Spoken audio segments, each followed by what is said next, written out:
Bueno, pues buenas tardes de nuevo. Hoy vamos a explicar el contrato de facto.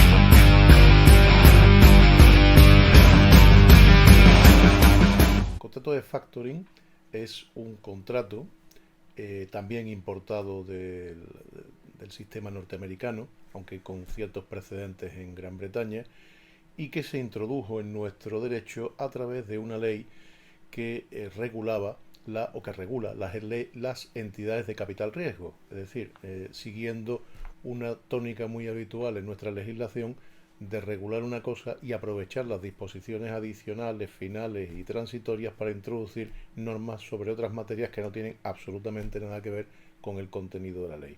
Así ocurre con esta, la Ley 1/99, que como digo, regula las entidades de capital riesgo y que en una disposición adicional pues regula este tipo de contrato. Esta ley, por cierto, fue derogada en el año 2005 por otra ley que vuelve a regular las entidades de capital riesgo, pero dejó vigente esta disposición adicional tercera que regula los contratos, el contrato de factoring. En esa norma lo que se establece es el régimen de determinadas cesiones de crédito siempre y cuando concurran determinados requisitos. Requisitos que son básicamente que el cedente sea un empresario y que los créditos provengan de su actividad empresarial, que el cesionario sea una entidad de crédito o una entidad especialmente dedicada al factoring, un fondo habilitado al efecto, que los créditos existan en la fecha del contrato de cesión o bien que sean futuros pero que nazcan de la actividad empresarial que lleva a cabo el cedente, que el cesionario pague al cedente el importe de los créditos con la deducción del coste del servicio prestado. Las cesiones de crédito que se hacen en el marco de un contrato de factoring tienen eficacia frente a terceros desde el momento en que se hace, aunque con el simple requisito, de que se justifique su existencia por cualquier medio válido en derecho. El contrato, en definitiva, permite la cesión del crédito, pero además permite obtener otros servicios distintos de la entidad de factoring.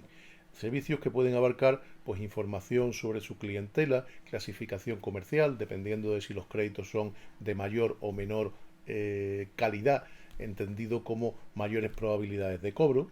También pueden incluirse en este contrato servicios de facturación a la clientela de los servicios prestados por el empresario y finalmente la cobertura del riesgo de insolvencia del deudor dependiendo de la modalidad de factoring, como veremos a continuación. Es precisamente la diferencia, el distinto carácter de la modalidad, de la cobertura del riesgo de insolvencia del deudor lo que determina la principal diferenciación entre dos tipos de factoring distintos. Por un lado tenemos el factoring propio o sin recurso, en el que el riesgo del cobro de la solvencia del deudor cedido lo asume la entidad de crédito o la entidad de factoring. Sería el supuesto en el que el cliente cede un crédito frente a sus clientes a su vez a la entidad de factoring y si el cliente del cliente de factoring no paga ese crédito, pues en ese caso el riesgo, la pérdida, se la queda la entidad de factoring. Con lo cual habría una cesión prosoluto del crédito del cedente al cesionario.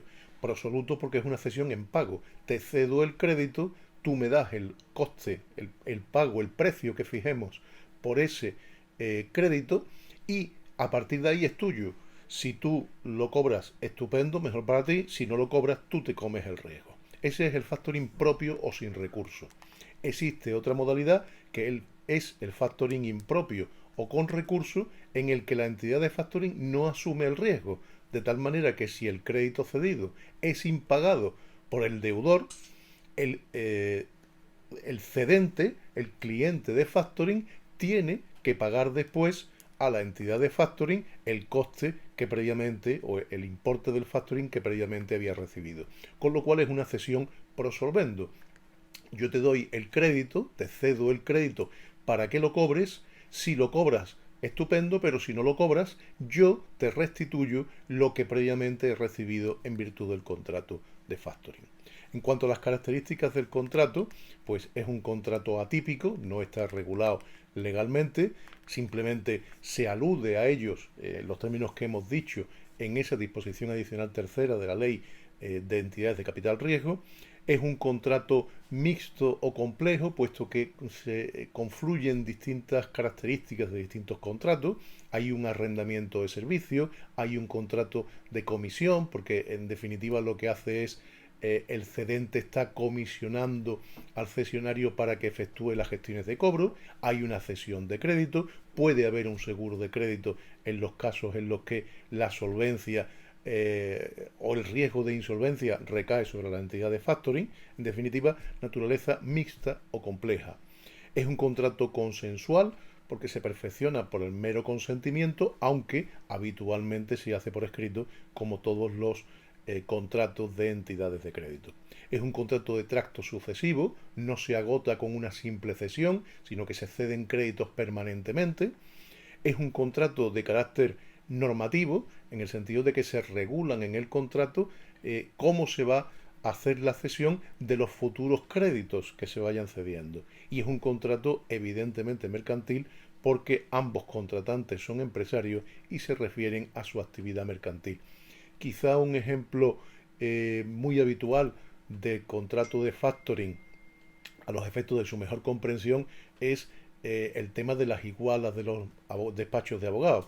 Si yo tengo un cliente al que yo le cobro una cantidad mensualmente, esa cantidad puedo irme a una entidad de crédito para que me la anticipe y con carácter, o sea, yo le cedo el crédito frente a mi cliente y la entidad de factoring me anticipa el dinero correspondiente. Ellos mismos emitirían la factura, ellos mismos podrían clasificar los clientes en función de la evolución del riesgo, si son de mejor calidad o de peor calidad, y en función de eso me cobrarán más o menos por el servicio, y en definitiva ese es un ejemplo. Otro que también se utiliza mucho es el de los recibos de comunidad de vecinos. Si la comunidad todos los meses pasa el recibo, pues no tiene que hacerlo y necesita que le anticipen el dinero, puede factorizar sus recibos y puede recibir por adelantado el importe de la entidad de factoring, percibiendo la cantidad correspondiente. De ese tipo podéis imaginar también que podemos incluir pues las cuotas de los clubes, de los asociados a un club, de una hermandad de Nazareno, en fin, cualquier ejemplo de ese tipo de créditos permanentes en el tiempo y futuros que se cobran por anticipado. Nada más, muchas gracias.